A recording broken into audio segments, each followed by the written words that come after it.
അസഹ്യമായ തോളുവേദന അല്ലെന്നുണ്ടെങ്കിൽ തോൾ അനങ്ങുന്നില്ല. ഈ പ്രശ്നം ഫേസ് ചെയ്യാത്ത ആൾക്കാർ വളരെ കുറവായിരിക്കും. മധ്യവയസ്കർ, ഒരു 40 to 45 ഇയേഴ്സിൻ്റെ മുകളിലോട്ടുള്ള പ്രായക്കാരിൽ, അമിതമായും സ്ത്രീകളുടെ പോപ്പുലേഷനിൽ അധികം കണ്ടുവരുന്നൊരു സാധനമാണ് രാവിലെ എഴുന്നേൽക്കുമ്പോൾ തോൾ അനങ്ങുന്നില്ല, അല്ലെങ്കിൽ എനിക്ക് കൈ കുറച്ച് ചൂടായാലേ വർക്കിംഗ് പാറ്റേണിലേക്ക് നോർമലി പോകാൻ പറ്റുന്നുള്ളൂ. ഈ കണ്ടീഷനെ വിളിക്കുന്ന പേരാണ് ഫ്രോസൺ ഷോൾഡർ. ഡയബറ്റീസ് ഉള്ള പേഷ്യൻസ്, തൈറോയിഡ് ഡിസോർഡേഴ്സ് ഉള്ള പേഷ്യൻസ്, ന്യൂറോ സംബന്ധമായ മരുന്ന് കഴിക്കുന്ന patients, Parkinson disease or neuroleptics on tablets ഉള്ള പേഷ്യൻസ്, പിന്നെ റെഗുലറായിട്ട് വ്യായാമം ഇല്ലാതെ തോളിൽ കൊഴുപ്പടിഞ്ഞു കൂടുന്ന കാറ്റഗറി ഓഫ് പേഷ്യൻസ്. ഇത്രയും ടൈപ്പ് ഓഫ് പേഷ്യൻസിലാണ് ഈ ഫ്രോസൺ ഷോൾഡർ ജനറലി കണ്ടുവരുന്നത്. ഇനിഷ്യൽ സ്റ്റേജിൽ തോൾ അനങ്ങുന്നില്ല എന്നുള്ള പ്രതിബാധതയായിരിക്കും പേഷ്യൻറ്റിൻ്റെ പ്രസൻറ്റ് ചെയ്യുന്നത്.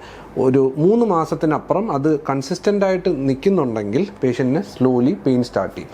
ഈ പെയിൻഫുൾ ഫേസിലാണ് ആക്ച്വലി ഫ്രോസൺ ഷോൾഡറുമായി പേഷ്യൻ്റ് പലപ്പോഴും ഹോസ്പിറ്റലിൽ എത്തുന്നത്. അതുകൊണ്ട് തന്നെ 3 മാസം അസുഖം അകത്തേക്ക് പോയിട്ടായിരിക്കും പേഷ്യൻ്റ് ഡോക്ടറെ അല്ലെങ്കിൽ ഹോസ്പിറ്റലിനെ സമീപിക്കുന്നത്. എപ്പോഴും നമ്മുടെ കൈക്കുഴകൾക്ക് ഒരു റെസ്റ്റ് ഫേസിന് ശേഷം അനങ്ങാൻ സംബന്ധമായൊരു ബുദ്ധിമുട്ടുണ്ടെന്നുണ്ടെങ്കിൽ അത് ആദ്യം 1-2 ആഴ്ച കൊണ്ട് അത് മാറുന്നില്ല, അത് അങ്ങനെ തന്നെ സങ്കീർണമായി തുടരുന്നു അല്ലെങ്കിൽ കൂടുന്നു എന്നുണ്ടെങ്കിൽ ഉടനെ തന്നെ ഒരു ഡോക്ടറുമായിട്ട് സംസാരിക്കുക, ഫ്രോസൺ ഷോൾഡർ ക്ലിയർ ചെയ്യുക.